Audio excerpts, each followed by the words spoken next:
안녕하세요. 성공예감 이대호입니다.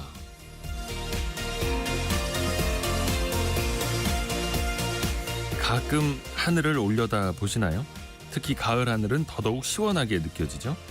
가을에는 습도와 기온이 낮아지고 주로 고기압이 형성되면서 시야가 여름보다 더 깨끗해지고 하늘도 더 맑아 보인다고 하는데요. 깨끗하게 잘 닦아놓은 창문 같기도 합니다. 마치 마음속까지 투명하게 들여다볼 수 있을 것만 같고 그동안 잊고 지내던 것들을 창을 열고 보여주는 것 같기도 하죠. 하늘이 이렇게 맑았었나, 이렇게 높았었나, 이렇게 파랬었나, 구름이 이렇게 예뻤었나. 새로운 감정을 또 소중한 기억을 떠올려 보는 시간. 잠시 하늘을 올려다보는 것만으로도 가능한 고마운 가을 하늘입니다. 성공예감 이대호입니다. 시작합니다.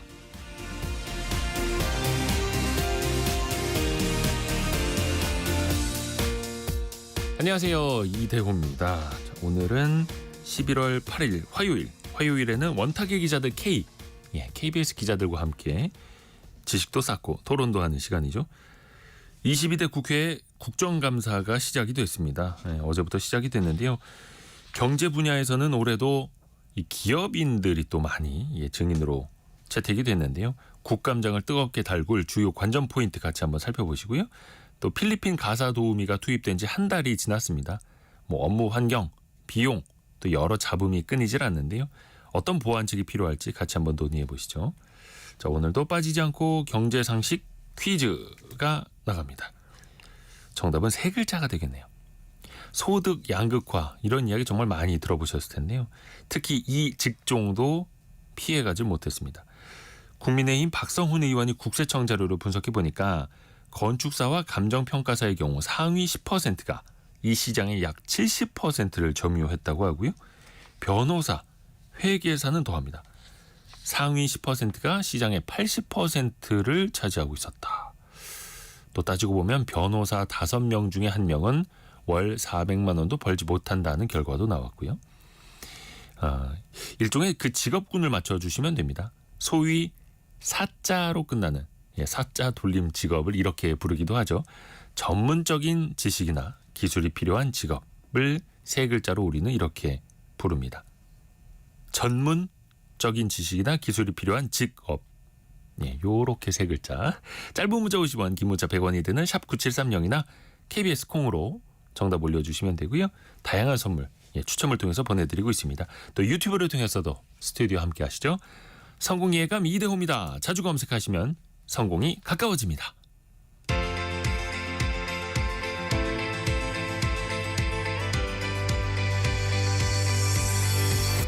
KBS 1라디오 성공예감 이대호입니다. 참 좋은 경제연구소 이인철 소장과 함께 오늘의 경제 뉴스 정리해보죠. 안녕하세요. 네, 안녕하세요. 우선은 조금 전에 삼성전자 지난 3분기 실적 잠정치가 발표가 됐는데요.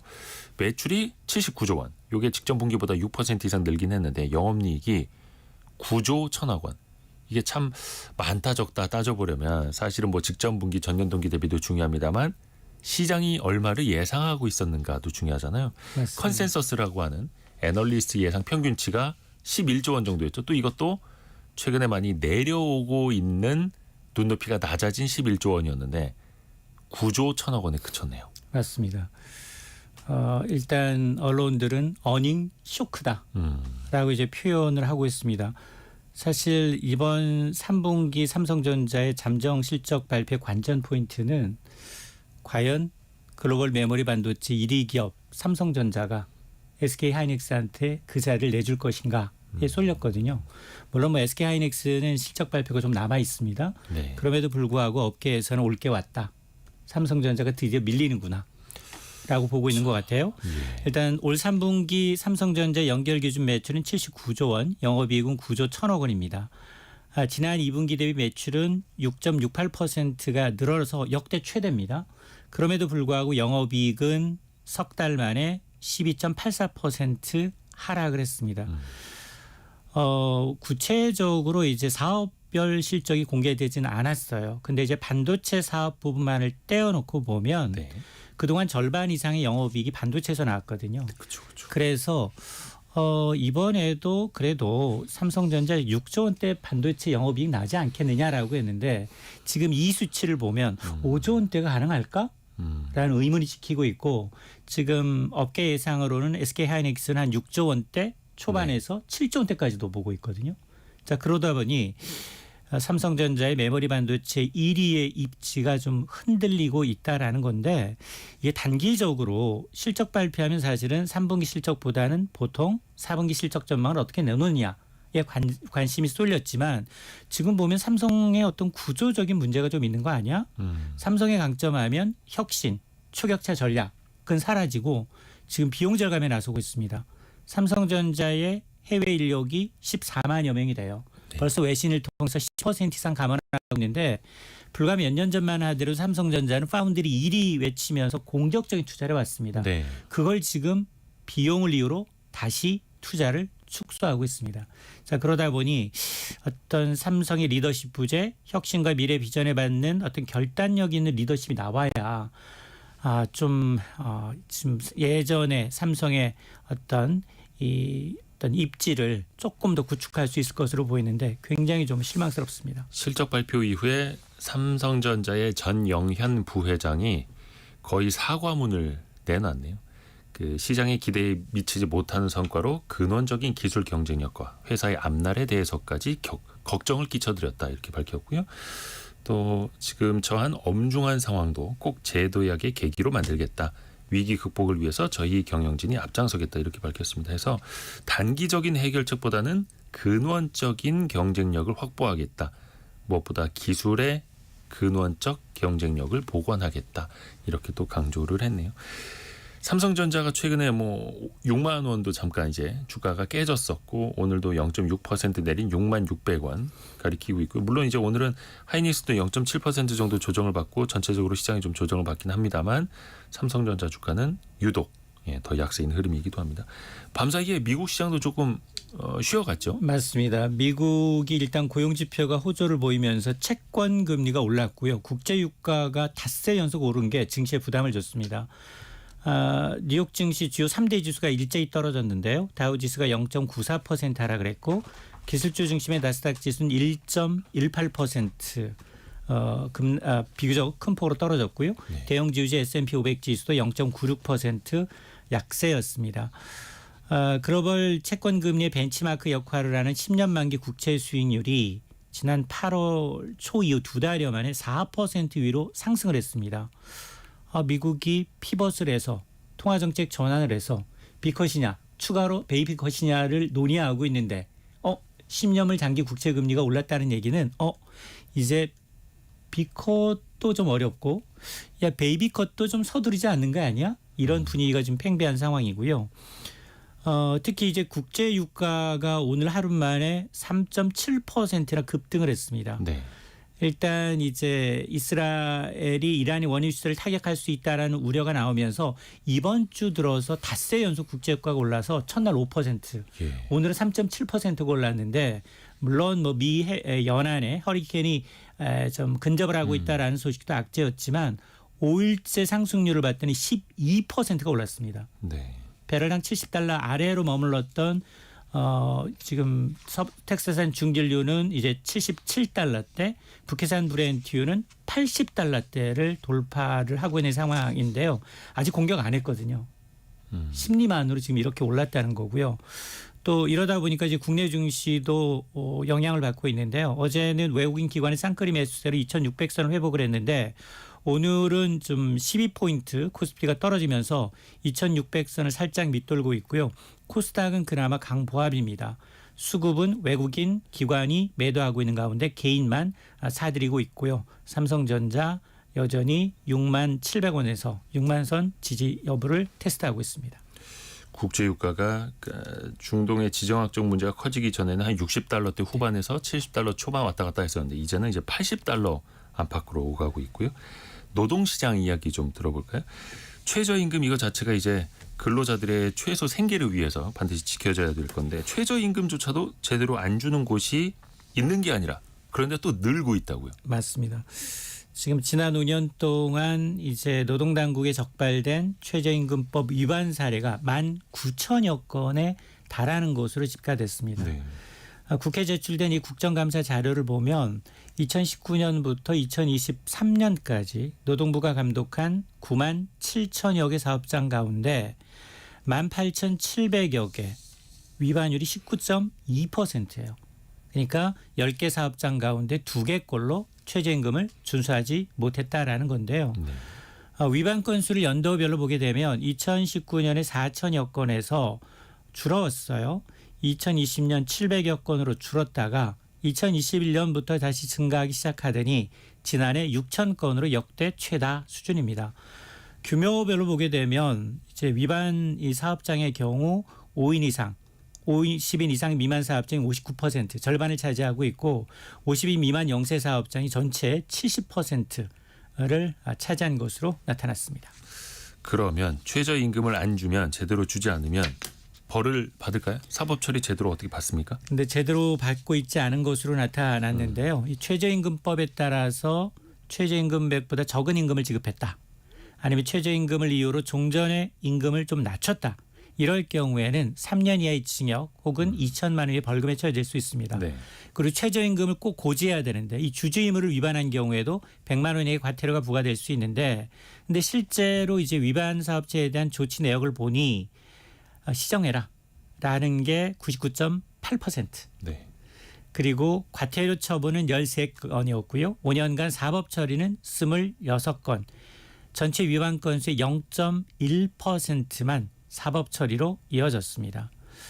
자, 그러다 보니 감독 대상 업체 5곳 가운데 한 곳이 최저임금법을 위반하고 있는데 사법 조치는 0.1%에 불과하니 이게 제도의 실효성이 있느냐라는 지적이 나올 수밖에 없는데요. 물론 위반 업체 10곳 가운데 7곳이 50인 미만 영세 사업장 맞습니다. 그러다 보니 일부에서는 최저임금이 을과 을의 대결로 가고 있다라는 이제 비난이 나올 수밖에 없는데요. 영세 사업장에서도 이제 최저임금을 좀 준수할 수 있는 제도가 보완돼야 되는 게 아니냐라는 제언이 나오고 있습니다. 최저임금 밖에 못 받는 일자리는 최저임금 밖에 줄 수 없는 사업장일 수도 있을 테니까요. 어렵습니다. 또 가계의 여윳돈이 좀 최근에 줄었다고 해요. 이유가 뭘까요? 맞습니다. 지금 집 사느라고 가계 여윳돈이 크게 줄어든 것으로 나타났는데요. 지금 가계의 이제 여윳돈을 의미하는 지난 2분기 가계 순자금 운용액이 석 달 전보다 36조 4천억 원 쪼그라들었습니다. 집값이 많이 오르니까 부동산 투자를 늘려서 가계 예금과 같은 보유자금이 줄었다라는 건데요. 실제로 가계는 이제 금융기관의 빚도 늘었어요. 지난 1분기에는 이제 금융기관의 차입금이 한 1조 4천억 원에 그쳤다면 2분기에는 14조 6천억 원, 10배로 집을 사기 위해서 금융기관에서 빚을 늘렸다라는 얘기인데요. 실제로 2분기 아파트 분양 물량 많이 늘었고요. 또 개인들의 그러다 보니 이제 금융기관의 예치금은 반토막이 난 것으로 나타났습니다. 여윳돈이 있어야 저축도 하고 소비도 할 텐데 그게 다 부동산 투자로 들어갔고 그러다 보니까 소비가 되지 않고 나라에선 또 돈이 돌지 않고 그 악순환이네요. 그 주택연금 가입자는 줄고 있다고요? 맞습니다. 주택연금이라는 게 이제 내 집을 담보로 노후생활 자금을 연금으로 받는 금융 상품이죠. 부부 가운데 한 명이 만 55세 이상이고 담보로 제공하는 주택가격 공시가격이 12억 원 이하면 가입이 가능합니다. 그런데 신규 가입자가 계속 줄고 있어요. 지난 7월에는 1년 전에 비해서 26%가 줄었고 8월에도 지금 계속해서 하락세가 이어지고 있다는 겁니다. 그런데 올해 들어서 계속 가입자가 늘어나다가 2달 연속 감소세로 돌아섰는데 왜냐? 서울과 수도권을 중심으로 집값이 오르니 주택가격 더 오르겠네라는 기대감이 있다는 겁니다. 주택연금의 월 지급급은 언제 정해지느냐? 가입 당시. 주택 가격에 따라 결정이 되니까 집값 고점이 좀 더 이어질 것이다 라고 이제 가입자들은 생각하고 있다는 거고요. 반면에 이제 주택연금을 받으시다가 중간에 해지한 건수는 늘고 있습니다. 네. 통상 월 한 100건 정도였었는데 중도 해지 건수가 7월에 8월에 300여 건, 400건에 육박을 하고 있는데 이게 32개월 만에 가장 많은 수치입니다. 이제 집값이 더 오를 것을 예상한 사람이 기존의 연금 해지하고 주택가치를 좀 최대화하려는 게 아니냐. 그럼에도 불구하고 이게 해지하게 되면 재가입하는데 여러 가지 제약 요건이 있거든요. 네. 그럼에도 불구하고 중장기적으로 보면 이제 금융당국은 주택 가입은 좀 늘지 않겠느냐라고 보고 있습니다. 요거 한 가지 좀 짧게 알려드려야겠네요. 왜 신용카드 포인트 같은 거, 캐시백 같은 거 다 쓰지 못하시는 분들 많잖아요. 맞습니다. 이걸 이제 돌려받을 수 있게 된다고요? 맞습니다. 지금 최근 5년 동안 적립이 누락된 신용카드 포인트, 캐시백, 청구 할인 총 55억 1천만 원이 고객에게 자동으로 환급될 것으로 보입니다. 이는 금융당국이 이제 연내 신용카드 부가 서비스 누락 방지라는 시스템 개선을 완료했기 때문에 고객들한테 자동으로 누락된 혜택이 환급될 것으로 보입니다. 참 좋은 경제연구소 이인철 소장 함께했습니다. 고맙습니다. 네, 고맙습니다.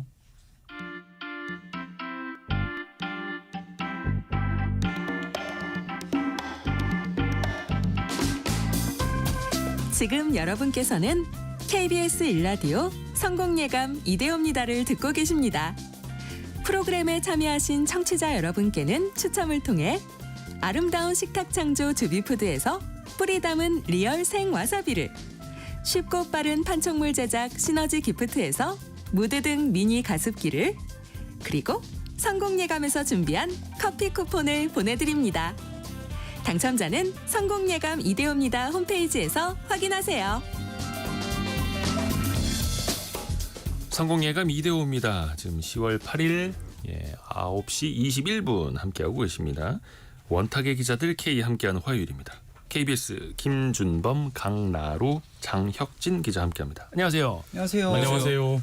보통 이제 기자들이 국정감사 시즌 되면 참 기사거리가 많아지죠. 그렇죠. 네. 그때는 뭐 이제 의원실에서 보도 자료를 이제 공장처럼 이제 찍으니까 이제 바짝 취재하죠. 나오는 것도 많고 또 이럴 때 단독 보도도 쏟아지기도 하고요.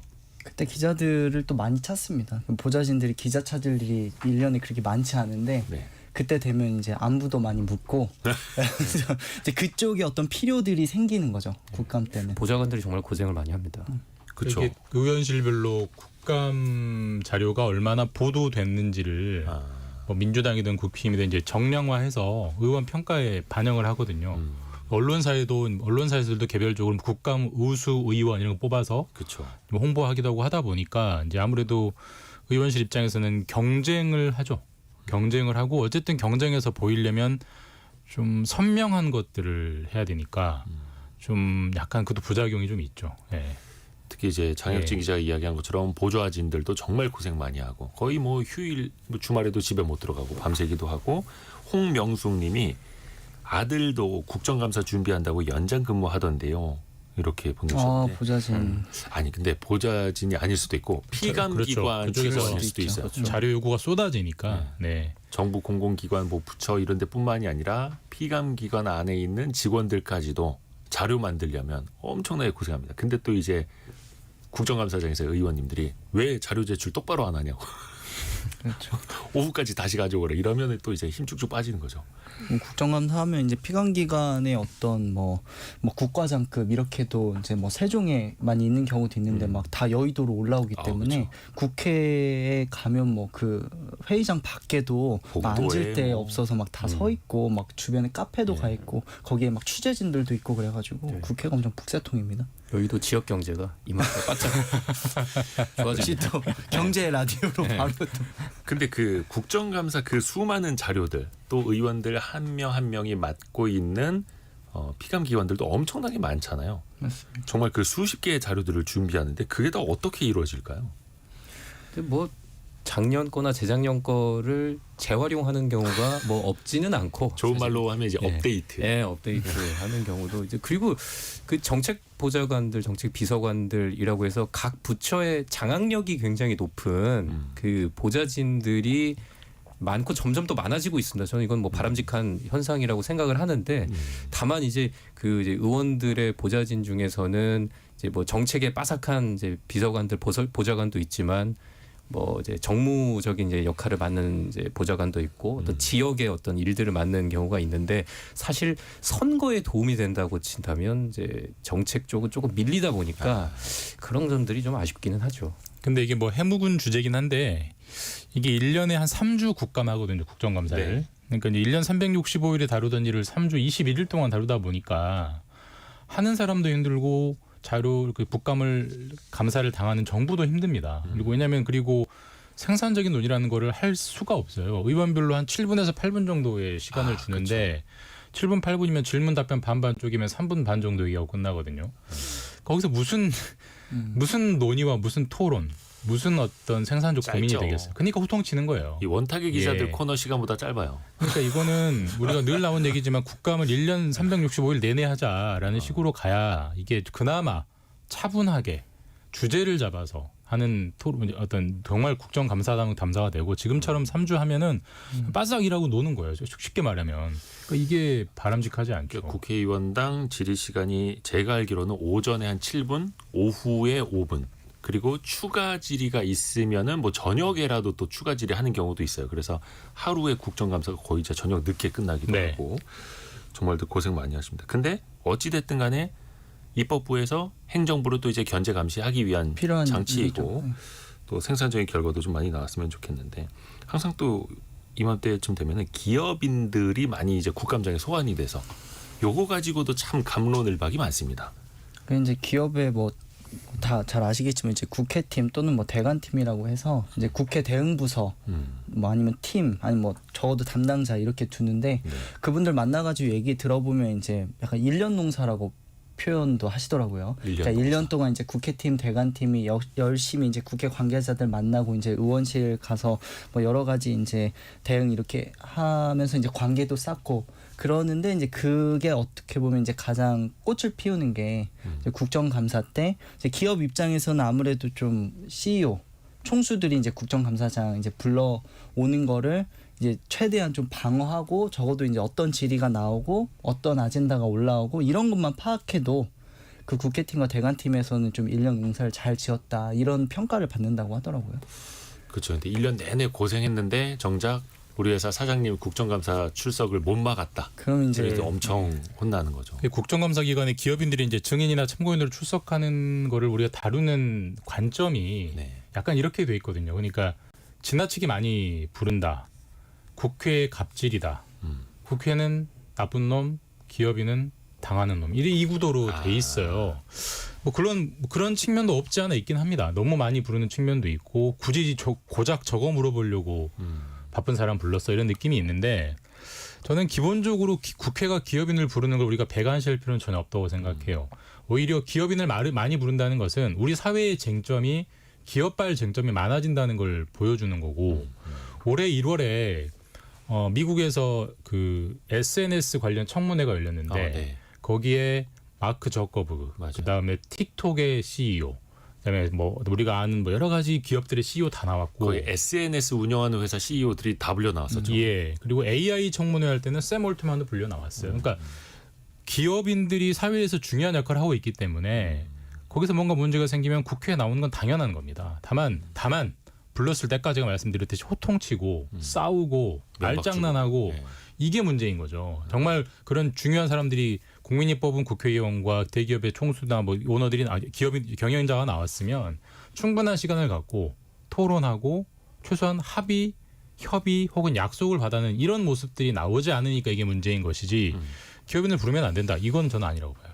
네. 또 실속 있는 그런 질의응답이 있어야 되는데 근데 우리는 막상 불러도 잘 안 옵니다. 사실 그 이제 오너들이 안 올 수 있죠. 예, 근데 안 올 수는 있는데, 그러니까 이번 그 이제 정무위 국감 때는 이제 늘 이제 부르는 분들이 그 이제 금융지주 회장님들을 많이 부르는데 사실 이제 이때쯤에 그 IMF랑 그 이제 세계은행 연차 총회가 매년 10월에 열리나 봐요. 네. 그래서 대부분 이제 금융지주 회장님들은 거기 이제 참석을 핑계로 참석을 안 하는 게 마치 좀 관행처럼 되어 버렸습니다. 근데 이 올해 같은 경우는 그 우리은행에서 좀 부당대출 사건이 있었잖아요. 그 이제 뭐 350억 원 그 손태승 전 회장이 부당대출했다는 이제 의혹이 있으니까 이제 우리은행 지금 현 임종명 회장 같은 경우는 또 이제 막판까지 좀 참석 여부를 좀 조율을 하고 있나 봐요. 근데 너무 또 이제 불출석 되게 이제 해외 출장을 핑계로 되거든요. 이제 오너들이 안 올 때는 그게 너무 관행처럼 또 이렇게 되진 않았으면 좋겠습니다. 없는 해외 출장 일정을 만들기도 하죠. 국회에 안 나오려고. 그 불출석 사유서를 내면 되는데 그 이유 중에 하나로 제일 많이 등장하는 게 이제 해외 출장이죠. 네. 뭐 기업인들이야 뭐 해외에 자주 나갈 수 있고 쉽게 나갈 수도 있으니까요. 뭐 해외 출장이야 거래처에 전화해서 나 좀 불러줘 하면 그냥 불러주는 거니까 사실 뭐 만들기는 쉽죠. 네. 근데 그리고 뭐 또 중요한 뭐 이렇게- 자리긴 해요. 또 네. 투자자들에게 어떤 뭐 설명하는 거야, 기업 설명하는 건 중요하니까. 그렇죠. 그리고 또 건강 문제로 인해서 못 나간다 또 이럴 수도 있는 거고요. 예전에 제가 취재했던 어떤 CEO분들은 이제 보험회사에 자기 보험금 청구했던 거 그거를 이제 내밀고 나 아프다 이거 증거된다 이렇게 해서 이제 그 성의가 있네요. 성의가 있는 성의가 건가요? 있네요, 그거는. 그러니까 이것도 국회가 국정감사를 3주만 하기 때문에 빚어지는 현상이에요. 10월 초중순에 한다는 걸 다 예고돼 있기 때문에 1년 내내 아무 때나 해버리면 그런 방법으로 피할 수가 없어요. 8784님이 국민의 알 권리를 위해서 기업인을 국감장에 부르는 거는 이해합니다. 그런데 불러놓고 답변도 제대로 듣지 않고 한탕식의 폭로만 하는 건 좀 아닌 것 같습니다. 그러니까 사실 국정감사장에서 이제 호통이 많이 나오죠. 네. 묻는 말에만 답변하세요. 지금 질문하는 시간입니다. 예 아니오로만 답변하세요. 마치 이제 래퍼들처럼 사퇴하세요. 그 순간을 약간 찢어야 되잖아요. 그러니까 이제 그런 모습이 나올 거죠. 김용 기자가 얘기한 것처럼 그 구조적인 문제가 있는 것 같아요. 확실히 그 질의 시간이 그 시간 자체가 너무 짧다 보니까 그 국정감사장 뭐 영상이나 뉴스 이렇게 보실 일 있으면 막 이렇게 Q&A인데 Q는 있는데 그래서 이제 뭐 총수든 아니면 참석자가 대답하려고 하니까 조금 이따가 대답하세요라고 하거나 마지막에 몰아서 하세요 이렇게 하는 게 의원은 어쨌든 본인의 질의 시간에 본인이 스포트라이트를 받아야 되는데 만약에 그 답변이라는 게 사실 우리 사회의 사안이라는 게 딱 한마디로 무자르듯이 되는 게 아니잖아요. 그래서 답변이 길어질 수밖에 없는데 그러면 질의 시간이 상대적으로 짧아지고 그러다 보니까 이런 일이 좀 맞아요. 반복되는 거죠. 요즘 그래서 보좌진들의 업무 중에 그 부담이 많이 생긴 게 쇼츠 만들기래요. 그 국감에 왜냐면은 짧은 영상. 네, 그러니까 거기서 이제 그 본인들 의원들이 그 호통치거나 뭔가 이제 좋은 모습, 인상적인 모습을 보여줬던 거를 쇼츠로 만들어서 또 이제 지지자들한테 뿌려야 되는 거예요. 국회의원들도 이제 정책 홍보를 해야 하니까. 네. 아, 그래요. 그러면 자극적인 부분이 근데 그런 발췌될 거는- 수밖에 없죠. 그러니까 언론사에서 알아서 만들어주는 거. 논쟁이 될 만한 것들은. 사실 그 증인이나 참고인으로 국정감사 몇 번 나가보신 분들은 아실 겁니다. 이게 초보분들은 국회의원들이 질문할 때 그때 즉각적으로 답변하려고 했다가 괜히 호통 듣고 네. 막 자기 이제 시간 잘라먹는데 되게 이제 막 신경질 당하게 되는데 노하우가 생기면은 의원님 질의 다 끝나고 마이크가 꺼진 시간에 제가 답변해도 되겠습니까? 이렇게 하고 찬찬히 답변을 합니다. 그러면 누구의 시간도 흘러가지 않기 때문에 의원분들이 짜증은 좀 덜 냅니다. 노하우죠. 참고로 그 또 의원분들이 여기 이제 증인이나 참고인으로 출석한 사람들은 각 분야의 전문가들이고 네. 의원분들이 이제 바짝 며칠 몇 주 공부해서 나오는 입장이다 보니까 이게 토론이 붙었을 때 또 어려워하시는 분들도 있어요. 맞습니다. 그 상임위가 원래 이제 그 일을 하다가 뭐 의원을 하신 분들은 아무래도 그 분야에 좀 정통하기도 하지만 국회의원 4년 임기 중에 뭐 2년마다 상임위를 계속 바꾸기도 하고 전혀 본인이 그 몸담지 않았던 분야의 상임위를 하는 경우는 아무래도 그거에 대한 이해가 좀 부족할 수밖에 없고 보좌진들이 준비해준 자료로 좀 약간 벼락치기처럼 하려다 보니까 아무래도 또 그 기업 총수들이나 기업 관계자들은 그걸 본인도 잘 알고 준비해주는 직원도 엄청 많잖아요. 그러니까 어떤 정보의 양이나 질 이런 부분도 사실 좀 어려운 부분이 있을 것 같습니다. 그리고 이제 국회 보좌 기능도 좀 부족해요. 우리가 뭐 국회의원들이 보좌관이 너무 많다. 뭐 국회의원 보좌관 수를 줄이는 게 뭐 정치 개혁이다. 뭐 이런 식의 접근하는 측면도 있긴 한데 미국이나 이런 쪽에 비하면 보좌진이 너무 적고요. 정책 보좌 기능이 현저히 낮습니다. 저희가 취재할 때 뭐 아까 우리 국정감사 때 이제 그 기업 그 의원이 기사로 나와야 되니까 당연히 그 전에는 기자와 보좌진이 만나서 소통을 하거든요. 만나서 대화를 해보면 정말 솔직히 말해서 물론 소수의 아주 발군인 전문가인 보좌진들도 있지만 그렇지 않은 분들은 오히려 우리가 가르쳐줘야 되는 경우도 있어요. 기자가 아니 그거 보지 마시고 이거 보시고 이렇게 해가지고 해주세요. 그러니까 그렇게 국민이 뽑은 대표에 대한 정책 보좌 기능이 이렇게 약해도 되나라는 싶을 정도 느낄 때가 많고요. 그러다 보니까 아까 전문가와 불러놓고 약간 초등학생 수준의 질문 답변이 오가는 게 생기는 거예요. 어떻게 국회의원이 모든 일을 다 알겠어요. 결국은 보좌를 얼마나 잘해주느냐의 문제인 건데 제가 볼 때는 정부적 보좌는 넘치는데 정책 보좌는 아직도 갈 길이 멀다. 네. 그리고 몇몇 그 핵심적인 위원회 한번 좀 얘기를 해볼게요. 과방위라고 하죠. 과학기술정보방송통신위. 야, 이번에 그 증인하고 참고인이 160명이 넘습니까? 핫합니다. 예. 특히 글로벌 빅테크 그렇죠. 기업인들이 출석할 예정이라고 하죠. 늘 이제 과방위에서 매년 도마 위에 오르는 게 이제 구글이랑 이제 애플인데, 네. 근데 저는 그 우리도 부끄럽기 때문에 네. 구글과 애플한테 뭔가 이제 뭐라고 할 입장이 아니지 않나라는 생각도 하거든요. 이게 무슨 얘기냐면 이제 방통위가 이제 작년 이맘때쯤에 이제 구글과 애플에 이제 680억 원 과징금을 부과하겠다고 통보를 했어요. 네. 그러니까 뭐 이건 뭐 전 세계적인 이슈인데 그 이제 인앱 결제라고 해서 뭐 대충은 아실 거예요. 그러니까 구글이나 애플 그 자사 앱 장터에 입점을 하잖아요. 네. 입점을 하면 구글 이제 그 빅테크에서 30%를 수수료로 떼가는데 이게 너무 이제 거래상의 지위를 남용한 이제 독점 행위다라고 해서 이제 전 세계에서 지금 다 과징금을 받고 있어요. 뭐 미국에서는 뭐 이제 1조 원 넘는 이제 금액을 이제 과징금으로 이제 합의를 했어요. 그거는 내기로 그 정도로. 근데 우리나라는 680억 원 구글 애플 합쳐서 그렇게 했는데 이게 그 과징금이 확정이 되려면 이제 방통위 전체 회의에서 이제 안건이 올라가서 의결이 돼야 됩니다. 근데 아시다시피 지금 방통위가 지금 거의 1년 가까이 지금 식물 상태란 말이죠. 이 그 뭐 이제 방통위원장 이제 사퇴하고 뭐 1인 체제로 운영되고 그래서 그 뭐 요약하자면 구글 애플한테 뭐 야 680억 원 내라. 근데 잠깐 기다려라라고 해놓는데 기다리는 상태가 지금 1년이 되어가는 상황이거든요. 근데 이런 상황에서 뭐 불러서 얘기를 해봐야 사실 우리만 좀 민망한 상황 아닌가 좀 이런 생각도 해봤습니다. 그게 매년 그 플랫폼들을 많이 부르는 이유가 거꾸로 보면은 그만큼 플랫폼이 우리 삶에서 차지한 영역이 커졌고 민생에 미친 영향이 크기 때문인데 그렇죠. 어제 구글 코리아 대표가 과방에 이제 불려 나왔거든요. 이제 가장 쟁점문 중에 하나는 늘 나오는 건데 해결이 안 되는 문제인데 세금입니다. 지금 작년에 구글이 우리나라에서 매출이 3,600억 원을 매출했다고 신고를 했고 세금을 법인세를 150억 원을 냈어요. 네. 매출이 3,600억 원이면 KBS보다 매출이 적다는 얘기거든요. 구글이. 상식적으로 말이 안 되죠. 말이 안 되죠. 그러니까 그게 대부분 매출의 본거지를 해외로 빼놨기 때문에 그렇게 현상이 빚어지는 건데 사실 일종의 조셉 해피라는 얘기가 뭐 10년도 넘었습니다. 얘기. 10년도 넘었지만 우리가 해결을 못하면서 계속 불러가지고 호통치고 1년 끝. 또 법은 못 바꾸고 또 내년에 또 부르고 호통치고 1년. 이것만 반복하고 있는 거거든요.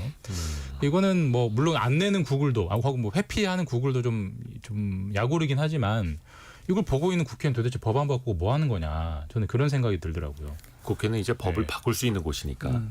또 하나가 이제 이것도 역시 이제 플랫폼 이야기입니다. 배달 플랫폼.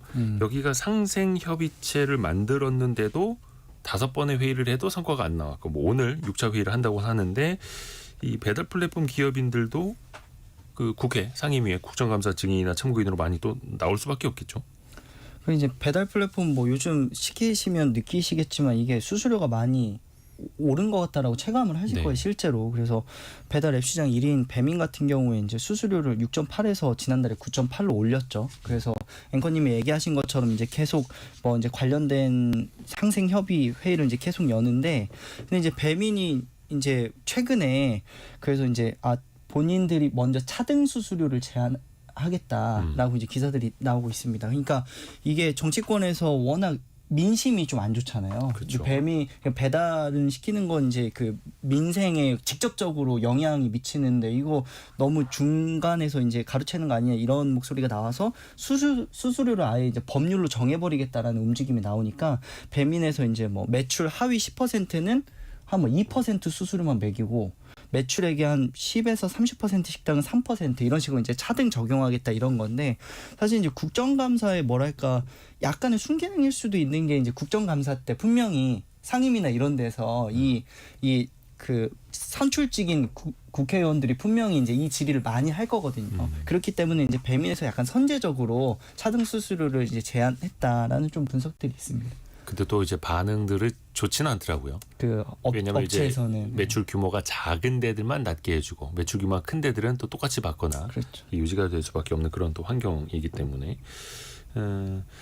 국감 무용론이 좀 등장하는 경우도 종종 있고 물론 이제 국감 지난 다음에 언론에서도 각각 이제 의원들도 평가를 하기는 합니다만 마지막으로 좀 개선돼야 할 점 한마디만 듣고 두 번째 이슈로 넘어갈까요? 저는 아까 거듭 얘기했지만 이거 3주에 몰아서 하는 방식을 빨리 바꿔야 된다. 왜냐면 우리나라의 현안이라는 게 얼마나 많고 그 하나하나가 얼마나 복잡다단한데 3주에 몰아서 의원당 10분씩 질의하는 걸로 도대체 무슨 효과를 볼 수 있느냐. 예전에 되게 사회가 단순할 때는 그게 됐겠지만 지금 뭐 이런 국정감사 방식이 1950년대 60년대 만들어진 건데 언제까지 이 방식으로 할 거냐. 그러니까 좀 그래야 1년 내내 주제를 가지고 예를 들어서 1월은 뭐 AI, 뭐 2월은 플랫폼 이런 식으로 해야 이게 뭐 그나마 생산적인 국감이 되고 그래야 무용론이 안 나오는 거죠. 그래야 우리가 기업인들과 정치인들의 수준 있는 토론도 볼 수 있는 거고 어쨌든 구조적으로 좀 빨리 바꾸는 게 저는 급선무다라고 생각합니다. 저는 또 좀 시의성 좀 뻔한 얘기긴 하지만 시의성 있고 좀 우리 좀 시민들이 체감할 수 있는 이슈를 좀 많이 다뤄줬으면 하는 생각이어서 뭐 오늘 아까 아침에도 이제 삼성전자 실적 이제 잠깐 얘기하셨지만 뉴스 브리핑에서 또 이거 오늘 좀 코스피도 또 걱정 아니겠습니까? 그래서 뭐 경영진에서 사과문까지 냈는데 그 삼성전자 실적이 이제 어닝 쇼크 이제 평가들이 나와서 아마 뭐 이제 정무위나 이제 산자위에서 좀 우리 좀 반도체 뭐 경쟁력이라든지 또 코스피 전체적으로 좀 밸류업 할 수 있는 뭐 이제 금투세 이슈도 있지만 조금 그런 좀 구체적인 방안들을 좀 만들어가는 모습을 좀 보여줬으면 좋겠다. 좀 이렇게 생각을 합니다. 국정감사 이후에 실질적으로 뭐가 개선이 되는지 국민들이 체감할 수 있도록요. 저는 그 호통 안 치는 국회의원들을 더 주목할 수 있는 문화도 중요할 것 같아요. 그러니까 사실은 국회의원들은 선출직인데 결국은 표를 보고 움직이는데 사실은 호통이나 뭐 이런 것들이 더 주목받고 더 관심을 하기 때문에 사실 호통 안 치고 조용한 정책 얘기하는 국회의원들을 주목을 안 하는 것도 있거든요. 그러니까 그런 것들은 장기적인 시점에서 필요하겠지만 그런 것들에도 또 주목하고 관심을 가져주는 그런 문화가 장착되면 사실은 오히려 국회의원들도 더 점잖게 질의하지 않을까 싶습니다. 자, 경제상식 퀴즈 한 번 더 내드리고 두 번째 이슈로 넘어가겠습니다. 일종의 직종인데 되게 넓은 의미입니다.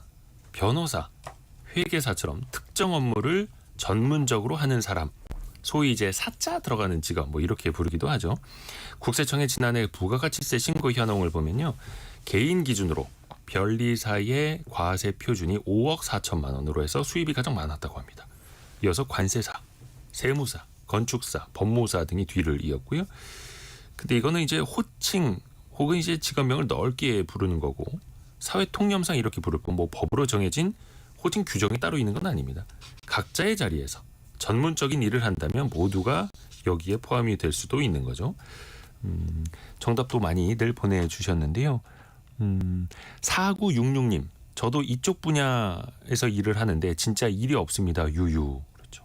이 직종에 계시는 분들도 이제 소득이 또 양극화되고 있다라는 이야기도 많이 들려오고 있고요. 1224 쓰시는 분께서는 제 후배가 로스쿨 나와서 변호사가 되었는데 수입 경쟁이 너무 힘들어서 기업 법무팀 들어간다고 면접 보러 다니더군요. 이렇게 보내주셨네요. 쉽지가 않습니다. 이 자격증 따는 것도 쉽지 않고 개업을 하는 것도 쉽지 않고 이후에 또 경쟁에서 살아남는 것도 쉽지가 않고요. 자, 짧은 문자 50원, 긴 문자 100원이 드는 샵 9730이나 KBS 콩으로 정답 보내주시면 됩니다. 오늘의 움직임에 주목하고 세상의 흐름을 놓치지 않습니다. 여러분의 내일을 응원하며 성공의 열쇠를 함께 찾아갑니다. 성공예감 이대호입니다. 참 말도 많고 탈도 많은 것 같습니다. 필리핀 이모님, 필리핀 가사 관리사가 도입된 지 한 달이 됐는데요. 도입 전부터 또 뜨거운 감자이기도 했었고요. 한 달 정도 지난 시점에서 보면 물론 얼마 안 되긴 했습니다. 필리핀 가사 관리사 이 제도에 대해서 또 그리고 얼마나 잘 실행이 되고 있는지 기자분들은 좀 어떻게 생각하세요? 점수를 좀 매겨볼까요? 좀 언론들의 평가를 보면 한 중간 정도인 것 같아요. 그래서 엄청 높은 점수를 주기에는 기사에서 많이 보셨겠지만 이제 두 분이 근무지 이탈을 했잖아요.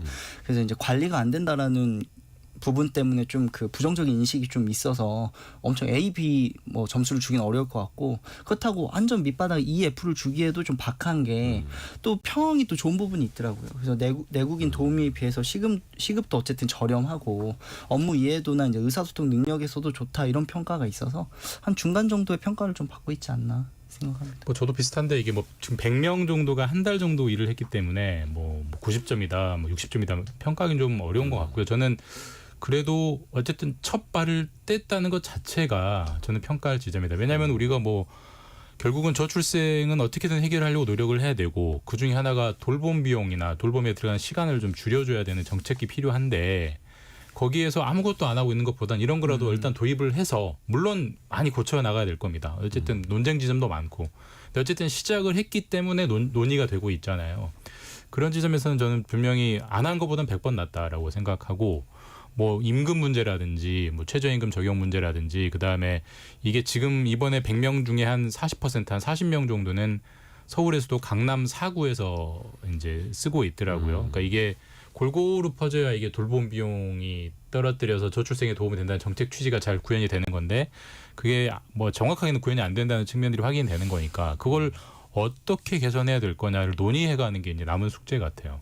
그리고 또 이제 서울시의 시범 사업이다 보니까 전국적으로 또 어떻게 확대할 수 있을 네. 것인가 또 같이 또 논의도 좀 필요할 테고요. 어찌됐든 간에 400가구 이상이 대기 중이라고 합니다. 우리도 필리핀 이모님이랑 같이 좀 아이를 좀 키우고 싶다 이런 식으로요. 근데 그 앞에서도 잠깐 이야기를 했습니다만 물론 100명 중에 2명이니까 적으면 적다고 볼 수도 있을 테고 아니면 네. 너무 초반부터 일이 터졌다라고 볼 수도 있을 텐데 2명의 가사관리사가 현장을 이탈을 했고 숙박업소에서 근무를 네. 하고 있었다고요? 잡고 나서 보니까. 이제 그 지난달 9월 15일에 이제 무단을 이탈을 하셔서 이제 과사관리사 2명이 이제 20일 정도 지나서 이제 10월 4일에 이제 부산 연제구에서 이제 붙잡히셨는데 뭐 모텔에 이제 불법 취업한 상태였고 이제 객실 청소 업무를 했다고 하는데 이게 외국인 근로자들이 주로 하는 업종이에요. 이 이제 그 객실 청소하고 이런 인들이. 근데 가사 관리사가 이제 우리나라에서 받아가는 월급이 한 이제 죄송합니다. 그 200만 원 이제 안팎의 월급인데 그 일반 이제 이분들이 E9 비자로 들어왔거든요. 근데 네. E9 비자로 들어와서 대부분 많이 하는 이제 일들이 이제 제조업이나 농업 분야란 말이에요. 근데 그분들이 버는 비용보다는 많이 낮은 게 사실입니다. 그 금액이. 그래서 더군다나 이제 우리 이제 필리핀 가사 관리사 같은 경우는 통근형이에요. 그러니까 업무 시간이 정해져 있어요. 그러니까 내가 시간 외에 근무를 할 수가 없어요. 그래서 임금 차이가 좀 나다 보니까 이제 그런 이제 유혹을 이제 느꼈던 것이죠. 근데 이게 조금만 이해를 돕기 위해서 부연해서 말씀드리면 네. 필리핀의 평균 급여가 한 45만 원, 우리 돈으로 50만 원 정도 안 된다고 해요. 근데 이분들이 한 달 만근, 그러니까 주 5일 8시간씩 다 일하면 238만 원을 받습니다. 네. 거의 5배, 거의 4배가 넘기 때문에 도대체 이 임금이 왜 불만스럽다고 이탈을 하는 거냐. 원뜻 보면 이해가 안 되지만 일단 238만 원을 다 받기가 쉽지가 않습니다. 일단 만근하기가 쉽지가 않아요.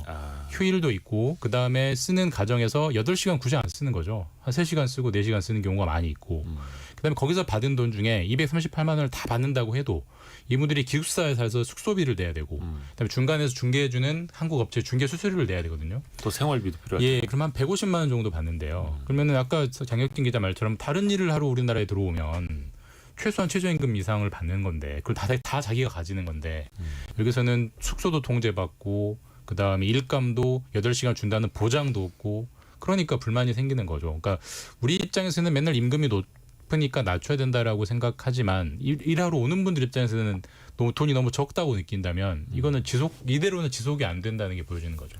돈도 돈인데 제가 알아보다 알게 된 건데 이제 10시마다 숙소에서 인원 점검을 하시더라고요. 가사 관리사 분이. 군대에서 점호하듯이. 네, 맞습니다, 그래서 이제 이게. 숙박업소에서 이제 돈적인 부분만 저희가 얘기를 했지만 사실 저도 이거는 다 성인분들이고 군대에서 진짜 내무반 생활하듯이 그렇게 하면 이제 이분들 애로사항이 서울시에 얘기한 것 중에 하나가 이제 먼 거리에서 이게 통근이라고 얘기했는데 저녁 늦게 퇴근하면 밥도 못 먹고 뛰어와야 된다는 거예요. 거기 이제 방장이나 리더한테 거기서 체크를 해야 되니까.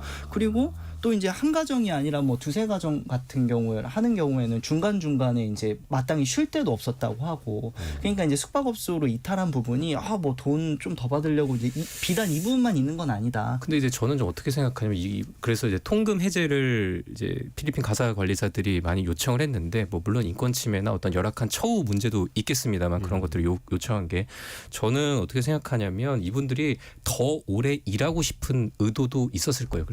그 통금을 없애달라고 하는 게 왜냐면 그 이제 거기 어떤 그 강남 역삼동에 이제 공동 숙소가 있대요. 그래서 이제 열심하다 이제 하는 건데 이게 그 통금이 없으면 이제 막차 시간이 뭐 끊기기 전 한두 시간이라도 더 일을 할 수 있는 거예요. 이분들 입장에서는. 그래서 또 이분들이 또 같이 요구한 게 뭐냐면 격주급제를 요구를 했는데 그러니까 이분들은 대부분 이제 자신들이 남는 금액 이제 50만 원에서 많게는 100만 원 정도를 본국에 송금을 하는데 본국에 송금을 하는 거를 좀 더 자주 하고 싶은 거예요. 그래서 저는 뭐 이런 분들이 이런 요청을 하는 것도 어떤 좀 이제 급여 형태가 바뀌고 이제 통금이 없어지고 이런 것도 이제 시장 논리에 의해서 좀 변해가는 거 아닌가 좀 이런 생각이 들더라고요. 그러니까 왜 그런 경우 있잖아요. 그 왜 이모님한테 아이 맡기는 경우 맞벌이 집안도 오늘 갑자기 야근하게 됐는데 있죠. 저녁에 한 2시간만 더 봐주세요. 이럴 수도 있는데 필리핀 이모님이라면 나 밤 10시 전까지 숙소 가야 되니까 안 됩니다. 또 이럴 수도 있고. 그래서 유연성이 일단 떨어지죠. 서울시에서 그 10시까지 어떤 통행 금지라든지 야간 귀가 확인 제도는 없앤다고 합니다. 이렇게 밝혔고 또 급여도 지금 이제 월급제에서 월 2번으로 나누어서 지급하는 방안도 추진하겠다고 하니까요. 다만 이게 제도 일단 뭐 개선이라고 볼 수 있을 텐데 하나둘씩 이제 시행착오를 우리가 또 발견해서 제도를 시범 개선해 사업이니까요. 나가는 거잖아요. 근데 아까 그 비용 이야기가 나왔으니까 말인데 사실 이 제도 시행되기 전부터도 갑론을박이 있었던 거예요. 그렇죠. 전일제로 하면 한 달에 한 238만 원. 물론 네. 이 정도까지 다 쓰시는 집안은 뭐 많지는 않다고는 하는데 필리핀 월 평균 임금이 한 45만 원, 50만 원이 조금 안 되는데 과연 최저임금 제도를 똑같이 적용을 하는 게 맞느냐? 요것도 지금 시점에서 한번 또 점검을 좀 해볼까요? 그 지금 고용 가정에 이 필리핀 가사 관리사를 고용한 가정의 40%가 강남 4구에 몰려 있다라는 것도 이제 그 합의가 있는 거죠. 그러니까 이용자 입장에서는 월 238만 원 정도를 내야 되는데 지금 우리 30대 중위 부부의 월 소득이 한 509만 원 정도란 말이에요. 그럼 네. 거의 우리 절반이네. 부부 소득의 절반 수준을 내야 되니까 사실상 이용자 입장에서는 이분들을 이제 고용하는 게 굉장히 많은 비용이 드는 거는 맞아요. 근데 중국 동포 육아 도우미도 있는데 이분들은 이제 그 전일제 그러니까 뭐 거의 집에 상주하는 형태로 그 고용을 하게 되면 월 한 250만 원 정도라는 거예요. 그 오히려 더 긴 시간을 네. 일해 주시면서 그래서 이런 어떤 고비용 문제, 그러니까 이용자 입장에서 느끼는 비용 문제를 어떻게 아니면 어떤 그 더 많이 오래 일할 수 있게 한다든지 그런 어떤 형태의 좀 더 유연한 변화가 필요한 건 맞는 것 같습니다. 그러니까 이게 뭐 찬반을 떠나서 팩트만 보면 지금은 최저임금을 적용할 수밖에 없어요. 왜냐하면은 근로계약 형태로 들어오거든요. 그러니까 이분들이 그 쓰는 가정과 계약하는 게 아니고 중간에는 회사가 있고 회사의 직원이 돼서 그 직원이 한국인 가정과 매칭시켜준 형태이기 때문에 직원으로 채용했으면 무조건 최저임금을 지켜야 됩니다. 그걸 안 지킨다는 것은 한국 정도 수준 되는 나라가 국제 룰을 깨는 거기 때문에 제도적으로 불가능해요. 일반이죠. 만약에 그걸 깨버리면 우리나라 노동자도 해외에 가서 차별받을 수 있습니다. 그건 할 수가 없는 선택이고 그럼 최저임금을 안 할 거면 계약 형태를 바꿔야 됩니다. 어떻게 그 가정과 그 필리핀 가사 관리사가 직접 계약을 하게 1대1로 사적 계약. 이 사적 계약은 최저임금 적용을 안 받습니다. 그러면 거친 말로 50만 원 줘도 돼요. 그거 와서 거기에서 일할 사람 찾으면 되는 그 겁니다. 두 사람이 합의만 한다면 예. 근데 지금은 근로계약 형태만 허용하고 있기 때문에 이 사적 계약에 대해서는 현재로서는 논의의 여지가 없어요. 근데 제 생각은 이 제도는 분명히 어떻게든 안착을 시켜야 되는 거고 우리나라가 앞으로 사람을 노동자를 수입을 해야 되는 거니까. 그렇다면 결국은 모든 걸 다 열어주고 시장에 저는 맡겨야 된다고 봐요. 아하. 그러니까 사적 계약으로 쓸 사람은 쓰고 근로계약으로 쓸 사람은 쓰고 왜 그러냐면은 사적 계약으로 쓰면은 임금이 적을 거란 말입니다. 그럼 임금이 적은 곳에는 그만큼 더 양질이 아닌 가사 관리사가 올 거고요. 돈을 더 많이 주면 당연히 영어도 잘하고 모든 걸 잘하는 양질의 가사 관리사가 올 겁니다. 그렇게 차등화 시켜놓고 소비자가 돈 많이 낼 사람은 그 많이 줄 쪽으로 쓰고 그렇지 않으면 이렇게 해야 이게 안착이 되는 선택할 수 거고 있게. 지금처럼 정부가 다 이거 하지 마 저거 하지 마 여기까지만 이렇게 정해놓고는 도저히 안착될 수 없다. 뭐 가사 관리사 플랫폼 같은 게 생길 수도 있죠. 아, 그러면 직접 국제 계약이 가사 관리사를 네. 매칭해주는 플랫폼들이 나올 수도 있고. 거기서 그 업체에서 약간 이제 품질 관리 뭐 QC도 하고 뭐 그렇게 하면은 이제 시장에서 잘 될 수도 있죠. 사실 이런 거 발견하라고 시범 사업이 있는 거잖아요. 그래서 장단점을 빨리 발견하고 그리고 또 이게 어떻게 이제 민간으로 이관이 될 것인지도 우리가 또 그 기능을 발견을 하는 거죠. 그래서 아까 어떤 분들이 이제 강남 사람들이 200 몇십만 원 뭐 그 정도는 낼 수 있지 뭐 이렇게 보내주셨는데 근데 또 반대로 뒤집어서 생각해 보면은 강남에서 사는 소득 정도가 되니까 또 그분들 위주로 또 이 제도를 이용하시는 그런 한계도 또 있을 수가 있는 실제로 거고. 강남에서도 영어 교육 같은 거를 생각하고 이제 필리핀 가사 관리사들을 이제 쓰는 경우가 있다고 하는데 사실 이건 원래 취지에는 벗어난 거죠. 그리고 업무 범위에서도 너무 벗어나서 안 됩니다, 사실. 그렇죠. 근데 또 이왕이면 또 영어로 대화 좀 하셨으면 좋겠고 일거양득. 또 나중에는 이제 좀 검토인데 내년부터는 베트남 요양보호사도 투입이 될 수도 있다고 합니다. 우리나라가 이제 저출생 고령화 사회에서 또 반드시 필요한 일자리인데 또 그 비용이며 이 제도는 어떻게 할 것인지 앞에서도 이야기한 것처럼 시범 사업을 통해서 장단점을 다 골고루 또 발견을 했으면 좋겠습니다. 당연히 또 개선이 돼야 될 테고요. 오늘 원탁의 기자들 K 김준범, 강나루, 장혁진 KBS 기자와 함께했습니다. 고맙습니다. 감사합니다. 저희가 2부에서는요 미래 생활 사전 시간으로 돌아오는데요. 불로초 같은 거 발견해서 딱 먹으면 얼마나 좋을까. 늙지 않게. 근데 이게 모든 인류의 꿈일 겁니다. 건강하게 오래 사는 방법, 또 노화를 되돌릴 수 있는 방법이 있다고 합니다. 세포도 되돌리고. 정말 가능할까요? 그런 연구들, 개발 사례들 재미있게 또 설명해 드릴게요. 잠시 뉴스 들으시고요. 10시 5분에 금방 다시 뵙겠습니다.